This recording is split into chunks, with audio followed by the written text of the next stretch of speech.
prendre seul la 5e place en cas de victoire. Vous y pensez? C'est peut-être un signal pour le groupe et pour les adversaires directs? Si ça avait été un autre match, oui, à la limite, j'y aurais pensé.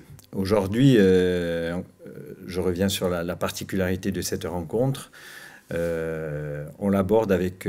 c'est quasiment une finale de coupe.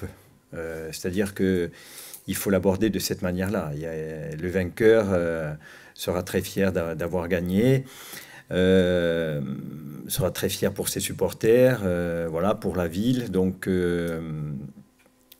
au-delà de ça, on voit rien d'autre aujourd'hui. Après la rencontre, on verra. En cas de victoire, il est évident que ça pourrait nous faire gagner des places, mais c'est pas la motivation première.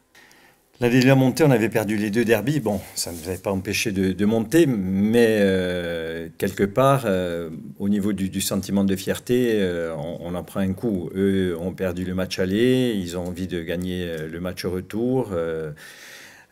Donc ça va être un match, encore une fois, je pense, très disputé, très engagé. Il faut être prêt à ce genre de rencontre. On essaie d'envisager tous les scénarios d'une rencontre. Ça peut être face à une équipe qui attend et qui opère en contre. Avec la vitesse de leurs attaquants, ça peut être une option. Ça peut être le fait de venir nous chercher, de nous presser, de mettre beaucoup de pression sur nous, de nous empêcher de sortir et de récupérer les ballons très proches du but, parce que ça peut aller très très vite aussi. Tout est envisagé. Maintenant, c'est vrai que quand on a eu affaire à des équipes qui venaient nous chercher, on a quelquefois éprouvé des difficultés. Donc, ça a été un point sur lequel aussi on a travaillé. Oui. Il faut que les arrivants, les nouveaux joueurs, ceux qui nous ont rejoints, s'imprègnent de ces principes du jeu. Et ça ne se fait pas du jour au lendemain, c'est du travail de longue haleine, parce que oui, sur le coup, ils peuvent assimiler les schémas de jeu, mais ça peut être très vite oublié au cours d'une rencontre. On est pris par le jeu et on oublie un petit peu. Donc ça demande du travail pour arriver à une forme d'habitude, entre guillemets. Il faut répéter les choses. Ouais. Tim, c'est un derby entre Ajaccio et Bastia, tu as vécu l'aller. Qu'est-ce que tu retiens d'abord de ce match aller, de cette victoire d'Ajaccio? Je retiens la victoire déjà. Un moment de communion, tous ensemble. C'était une victoire qui était attendue depuis un moment. Donc beaucoup de joie.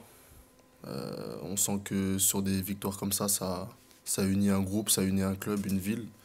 Donc c'est vraiment ce que j'ai retenu de ce match-là. À quel match vous préparez maintenant, demain à Bastia? Bon, on s'attend à un match engagé, hein, comme tout derby. Encore plus que d'habitude, puisque je pense qu'ils sont dans une situation un peu compliquée. On a gagné le match aller. Ils viennent de changer d'entraîneur, donc je pense que ça va être un match très très très engagé. Qu'est-ce qui va faire la différence De garder son sang-froid, de rester concentré dans le match, d'appliquer ce qu'on a prévu de mettre en place, de mettre l'engagement nécessaire pour un match, encore plus pour un derby. Et je pense que si on applique ça, il n'y a pas de raison que ça ne fonctionne pas. Si vous gagnez, vous prenez seul la 5e place.